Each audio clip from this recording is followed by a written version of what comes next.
Bom dia a todos, a todas. Primeiro eu quero agradecer a Deus por estarmos aqui. Quero cumprimentar a todos os presentes e cumprimentando de um modo especial seu presidente, deputado Rodolfo Nogueira, e cumprimentando a todos os demais aqui presentes, a pessoa da líder da nossa federação, Talíria.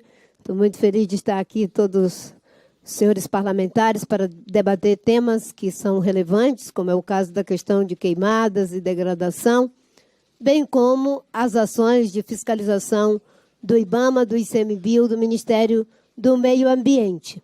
E quero dizer que estou acompanhada aqui também do secretário executivo João Paulo Capobianco e de uma grande quantidade de membros do Ministério do Meio Ambiente aqui presente. Bem, eu vou iniciar tratando de alguns temas e fazendo aqui uma ordem, tentando dar uma panorâmica inicial sobre os temas que foram abordados no requerimento feito pelos senhores deputados.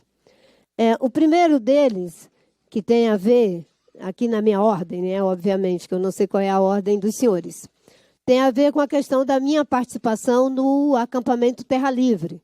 Não sou eu, mas um conjunto de ministros do presidente Lula, historicamente, sempre vão ao acampamento Terra Livre, recepcionam os indígenas, como eu acredito que eles devem ser recepcionados, e quando tem a marcha dos indígenas, muitos senhores parlamentares participam dessa marcha. Não apenas os parlamentares, mas representantes da sociedade civil se somam à marcha dos indígenas em solidariedade às suas causas de demarcação de terras, às suas causas em relação ao problema do marco temporal. Enfim, há uma mobilização muito grande da mídia que acompanha sempre esses temas. Esse ano não foi diferente. Tanto eu quanto a ministra Sonia Guajajara, a ministra Macaé, vários ministros do governo do presidente Lula, estivemos no momento em que eles apresentam a sua pauta de reivindicação e propostas, e nesse encontro, após a entrega dos documentos, teve uma marcha. Infelizmente, eu não pude ficar até o final da marcha. E se os senhores pegarem os vídeos, até eu vi que diz que tem um vídeo, né? Eu e a ministra Sonia Guajajara, que tínhamos um outro compromisso, enfim, logo em seguida, nós tivemos que sair da marcha ali na rodoviária, não é? Na rodoviária, e até porque também deu uma chuva e muita gente se espalhou embaixo da rodoviária. Naquela oportunidade, eu peguei o meu carro e me dirigi de novo para o Ministério do Meio Ambiente para cumprir com a agenda que estava inicialmente programada. Ainda caminhei ali até bem próximo da Biblioteca Nacional para poder dar condição do meu carro me apanhar, mas o que eu posso dizer sobre a marcha é que numa democracia a gente tem o direito de marchar, a gente tem o direito de falar e a gente tem o direito de se alinhar às causas do desenvolvimento sustentável, da justiça social, do desenvolvimento econômico, da agricultura, da ciência, da tecnologia. Obviamente que algumas questões que estão aqui atribuídas aos indígenas, e que eu vi até que houve uma agressão e um desrespeito com a nossa querida deputada Célia Chacriabá, no momento em que ela tentou fazer uma mediação, dizendo que era deputada e não foi ouvida. Eu não tenho mais informações, a não ser aquilo que saiu na mídia. Portanto, não tenho como me deter, a não ser as ações que nós estamos fazendo em benefício dos povos indígenas, como, por exemplo, o processo de desintrusão da terra indígena Yanomami, da terra indígena Aptereua, da terra indígena do povo Caiapó, e as inúmeras operações que temos feitas para a retirada de grileiros, de madeireiros, de garimpeiros, de todo tipo de contravenção e criminalidade. E as audiências outras que participei, em algumas plenárias, mas sempre debatendo causas ligadas à questão dos direitos dos povos indígenas. Então, a única coisa que eu posso dizer, mas isso é inteiramente aferível, caso Vossas Excelências assim o desejem, porque o que eu estou dizendo aqui é a verdade, nada mais que a verdade, porque desci exatamente ali nas imediações da rodoviária. A outra questão diz respeito à demora sobre aprovação de novos princípios ativos, defensivos agrícolas. Nós temos a compreensão da importância estratégica da agricultura brasileira. Tanto a agricultura ligada à agricultura empresarial, do agronegócio, quanto a agricultura familiar. Aliás, tivemos 2 dias seguidos de uma agenda muito robusta para a agricultura brasileira. O lançamento do Plano Safra para a agricultura familiar, que dessa vez foi mais de 80 bilhões para os agricultores familiares, com uma linha de crédito altamente acessível, inclusive inovando com crédito para os extrativistas, que nunca a gente tinha linhas de crédito para os extrativistas, a não ser uma que eu criei na época do Fernando Henrique, com a ajuda dele, que foi o Prodex, não é? Que era uma linha de crédito apenas no BASA. Mas, no caso do programa ligado à agricultura familiar, nós não tínhamos os extrativistas. Então, dessa vez entrou com juros baixos. No caso da bioeconomia, inclusive, juros de 4% para as atividades de bioeconomia. E ontem nós tivemos o lançamento também para o setor do agronegócio. Como disse o ministro Fávaro, recursos recorde, inclusive com várias inovações. Uma das inovações... Senhores, me desculpem que eu estou bem gripada, então vou ter que beber a minha aguinha quente aqui. Não tem jeito, né? A gente não pede para adoecer, né? Então, uma das inovações é a inovação que foi introduzida desde 2023, quando tivemos aqueles atos golpistas, que os senhores lembram muito bem, de triste memória, e que no dia seguinte aos atos, né, na segunda-feira em seguida, eu estava no Ministério e durante todo o período que eu acompanhei quando estava em casa, era o tempo todo uma imagem dizendo que setores do agronegócio tinham financiado aquilo ali. E eu fiquei muito preocupada, porque eu digo, poxa vida, nós somos um país que o agronegócio é estratégico, que tem um peso importante na nossa balança comercial, que nós estamos à beira de fechar e vamos trabalhar muito para ter o fechamento do acordo do Mercosul com a União Europeia. E a imagem que se está passando para o mundo é que foi o agronegócio que financiou isso que está aí, né? A quebra do Palácio, a invasão do Congresso, descarga orgânica de pessoas em cima de mesas, coisa que nunca poderia acontecer. E aí eu liguei para o ministro Fávaro. Isso é verificável, porque tem a ligação.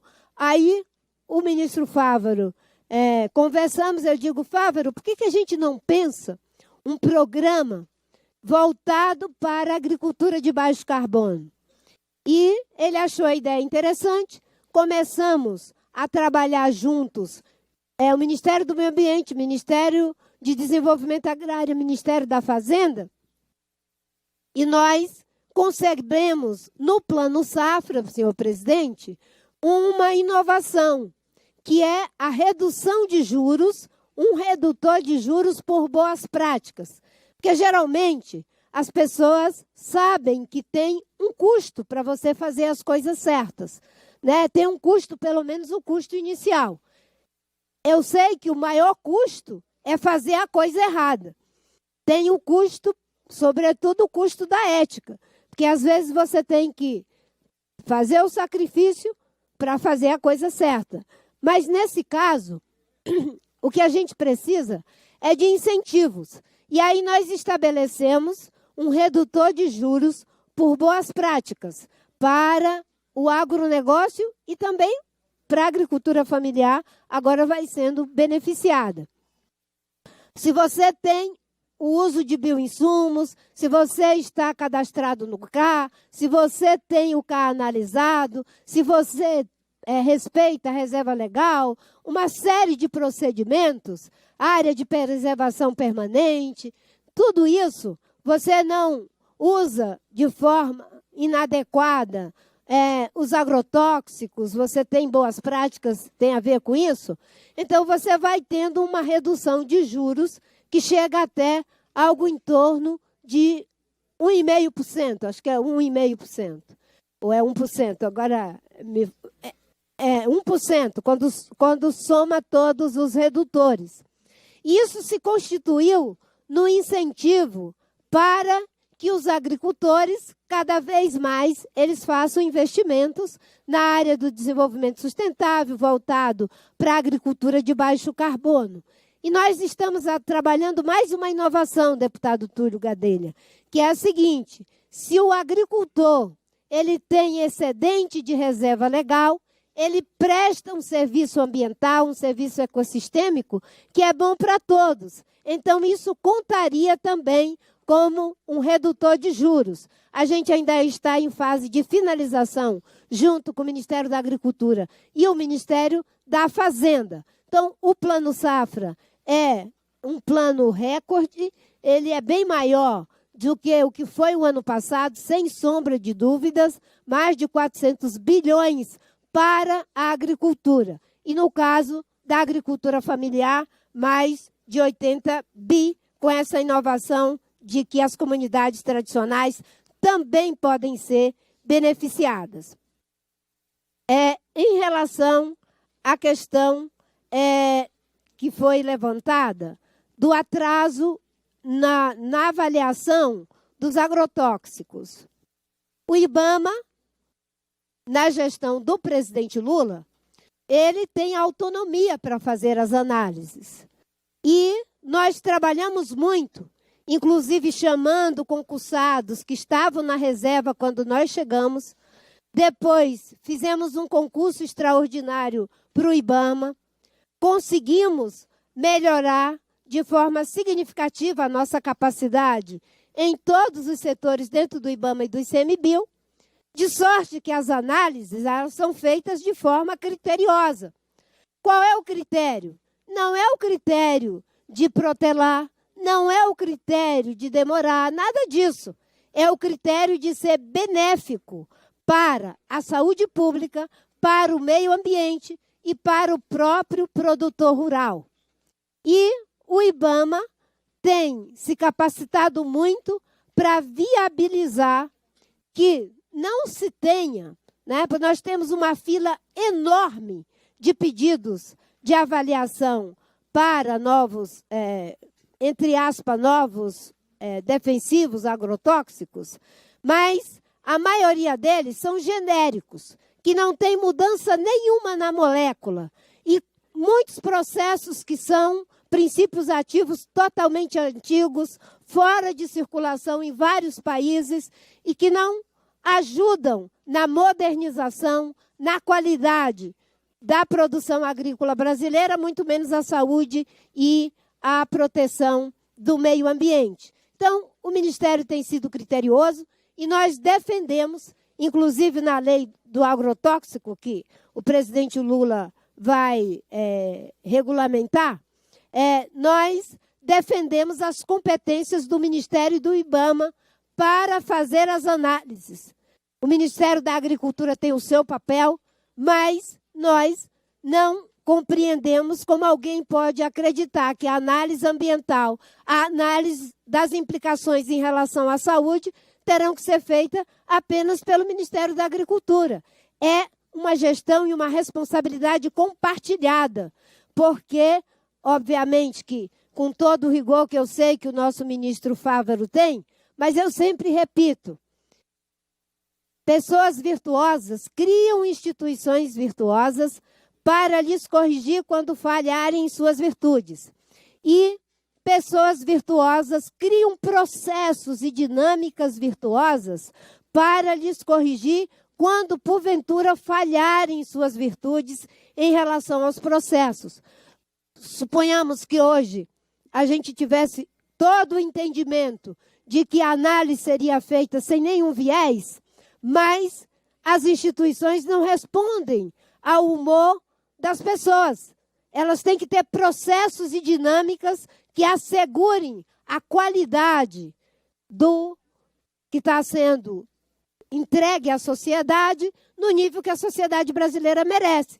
E se amanhã tiver um governo que quer passar por cima dos regramentos na área de meio ambiente? E se tiver um que quer passar em cima dos regramentos da saúde? O melhor que quem faça isso é a Anvisa, porque é uma autarquia que tem autonomia para fazê-lo, como fez na Covid. O melhor que quem faça isso é o IBAMA, porque tem autonomia para defender o meio ambiente brasileiro, como fez na época em que disseram que o IBAMA e o ICMBio não teriam vez. Mesmo em momentos muito adversos, eles mantiveram suas atribuições, suas competências e capacidades. Então, não é atraso, é qualidade. E também porque tem um critério que estabelece a substituição da quantidade pela qualidade. Se não tem uma molécula nova, se são princípios ativos que já estão aí, inclusive fora de circulação em outros países, por que nós vamos enxurrar o nosso país e a própria dinâmica do licenciamento com pedidos que não acrescentam muito? As novas moléculas, aquelas que o Ministério da Agricultura estabelece como prioridade e tem um mecanismo legal para que o Ministério da Agricultura estabeleça essa prioridade, a gente tem atendido e tem feito um esforço muito grande para isso.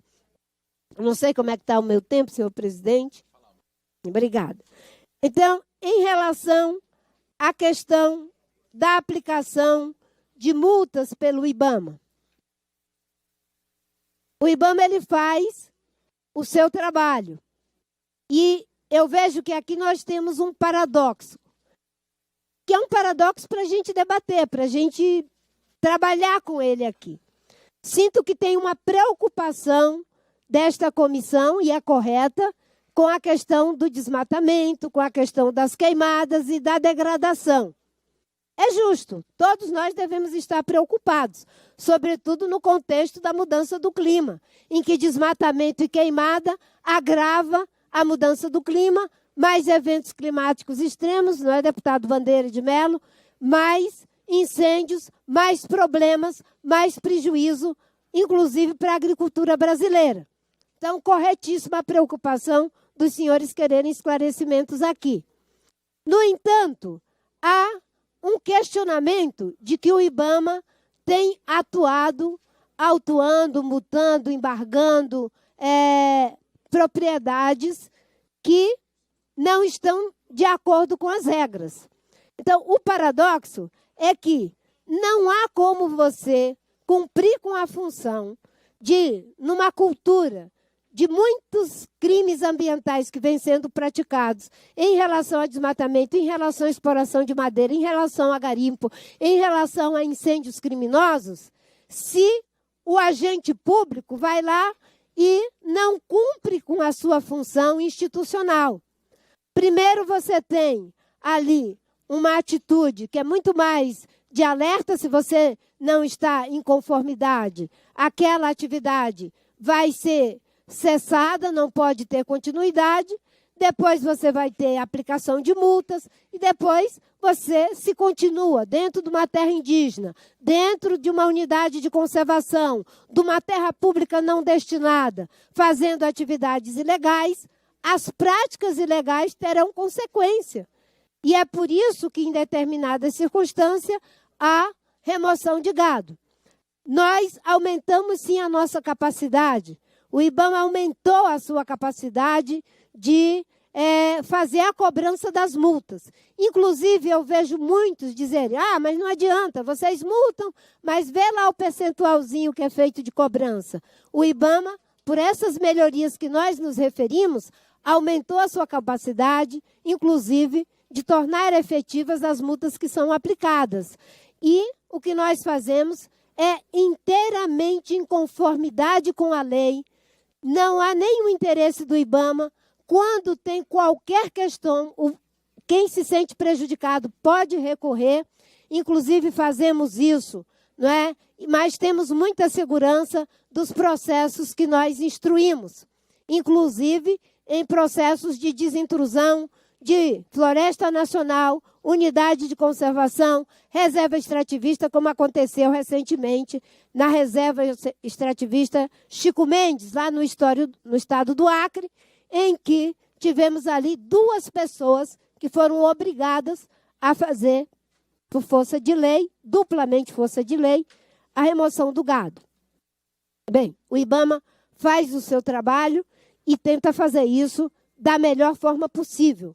Não em prejuízo do bom produtor, mas a favor daqueles que fazem certo, a favor daqueles que querem começar a fazer certo, porque nós trabalhamos com a lógica de que não basta dizer o que não pode, é preciso estabelecer o como pode, e as pessoas, uma vez comprovando que elas estão em conformidade com a lei, obviamente que os seus processos são devidamente reparados, ou se elas se tornarem em conformidade com a lei.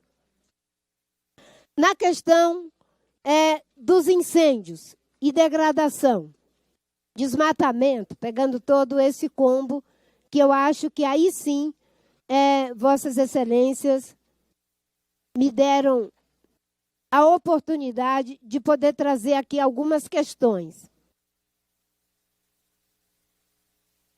De fato, nós tivemos, em 2024, um aumento dos incêndios no Brasil. Esse aumento de incêndios, ele se deu em função de um extremo climático que não afetou apenas o Brasil. Ele afetou o mundo inteiro. Dá para projetar? Onde é que está?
Não, rapidamente, o que a ministra estava explicando, o problema dos incêndios florestais decorrem de um evento climático extremo que não foi apenas no Brasil. Esse é o dado que mostra a perda de florestas no mundo. Esse dado aqui mostra que 50% da perda florestal em todo o mundo, se deu por incêndios florestais. Um caso extremo é o próximo, você podia clicar aqui, é o caso do Canadá. O Canadá, que é conhecido como um país que tem boas práticas na área florestal, 80% da perda de florestas em 2023 no Canadá foi por incêndios florestais. Então, e agora o próximo ali mostra a situação brasileira. Esse gráfico aqui nós temos a relação entre déficit hídrico e oferta hídrica. No Brasil, acima, aqui nós temos, quando você está abaixo de -1, em termos de déficit hídrico, significa seca. Então, nós tivemos no Brasil, nos últimos anos, a partir de 2004, um crescente de déficit hídrico, chegando no Brasil, em 2024, quase a -2, significa seca extrema. No caso da Amazônia, nós tivemos, no mesmo período, em 2024, abaixo de -2, que é, como eu disse, seca extrema. Então, nós tivemos, de fato, uma situação climática absolutamente atípica. É isso. Obrigado. Então, acho que o gráfico ele fala por si só. Primeiro, ele mostra que isso não é uma realidade só do Brasil, e qualquer pessoa que não seja negacionista sabe que a seca com baixa precipitação, temperatura alta, não é? Perda de umidade, potencializa os incêndios. Potencializa em todos os níveis, inclusive porque fica uma grande quantidade de matéria orgânica a ponto de combustão, e qualquer contato com fogo, você tem ali a propagação, em questão de pouquíssimos minutos, de grandes incêndios, como ocorreu no Pantanal e aconteceu na Amazônia.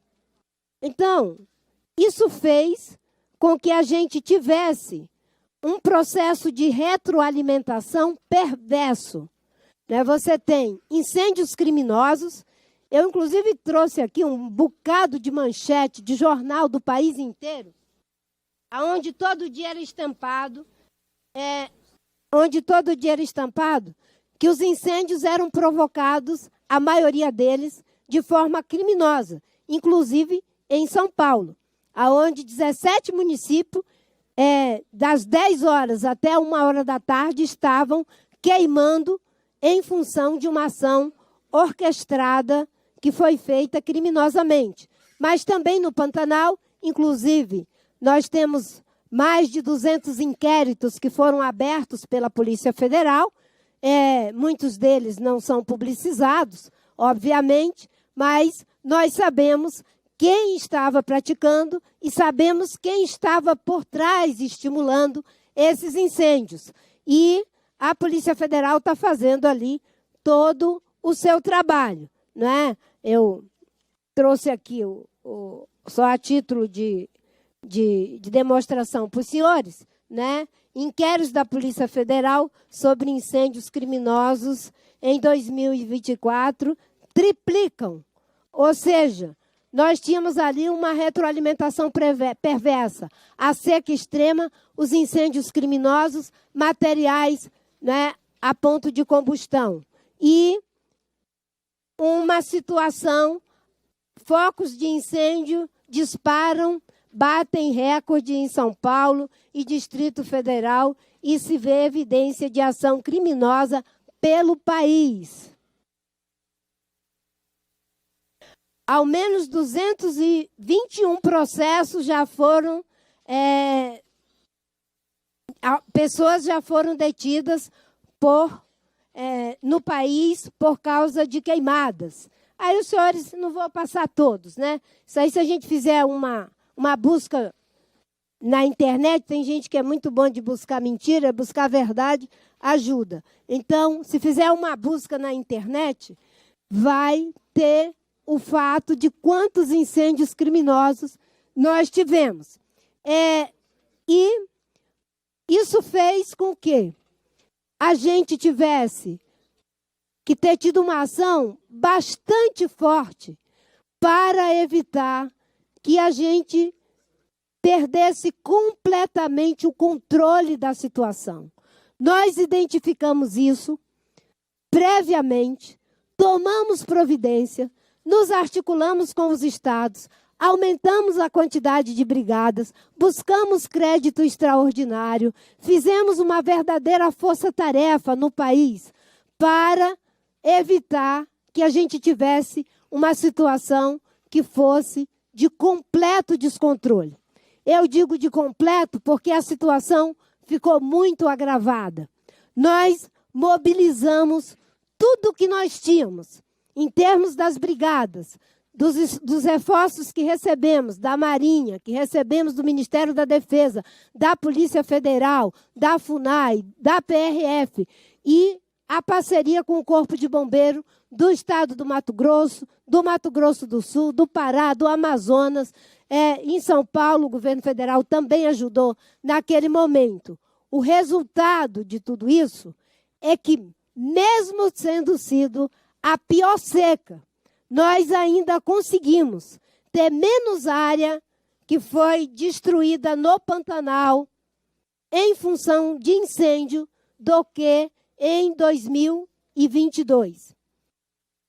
Nós evitamos algo em torno de 1.000 hectares de área destruída, 9.000 quilômetros quadrados de área destruída, em função das ações preventivas.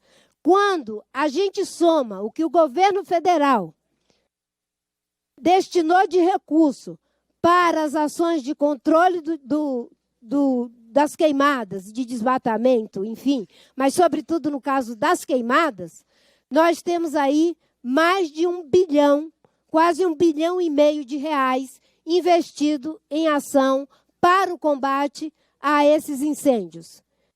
No governo Bolsonaro, se não me falha a memória, foi algo em torno de 300 milhões, não chega a 400 milhões de reais. Nós fomos quase 1,5 bilhão. E tem uma outra coisa. Além da ação direta de combate às queimadas, envolvendo brigadistas, nós tivemos um aumento de brigadistas significativos em 2023. Nós fomos para mais de 3.500 brigadistas. Em 2024, também tivemos uma grande quantidade de brigadistas. E, quando comparado ao governo anterior, nós tivemos um aumento de mais de 30% de brigadistas nas operações do IBAMA e do ICMBio. Ou seja, o Ministério do Meio Ambiente tomou todas as medidas, mas teve uma que foi fundamental. Qual foi a medida fundamental? Controle do desmatamento, parceria com os governadores. Se nós não tivéssemos uma redução nos primeiros 2 anos de 46% do desmatamento na Amazônia e 32% no país inteiro, essa química teria sido incomparavelmente mais perversa. E exatamente. Exatamente. Se vocês podem observar aí o que aconteceu no ano... Eu não consigo enxergar o que está ali. Não, muito rapidamente. Secretário, a convocada aqui é a ministra Marina Silva. Eu permiti o senhor fazer a apresentação, mas eu gostaria que a palavra ficasse com a ministra Marina Silva. Por gentileza, eu gostaria que a palavra ficasse com a ministra Marina Silva. Não é a palavra, é só a leitura de um gráfico que é altamente explicativo. Eu não consigo vê-lo daqui, mas não tem problema. O que aconteceu é que, mesmo em situação adversa, nós ainda evitamos algo em torno de 1.000 quilômetros quadrados, 10.000 quilômetros quadrados de área queimada no Pantanal. O Ministério do Meio Ambiente aumentou a nossa capacidade de articulação com os governadores. No caso do Pantanal, o governador Eduardo Riedel teve uma postura exemplar. Trabalhamos ombro a ombro. E, se não fosse isso, talvez, de fato, tivéssemos uma tragédia. Por que eu digo que é uma química perversa que influenciou no desmatamento? Pela primeira vez,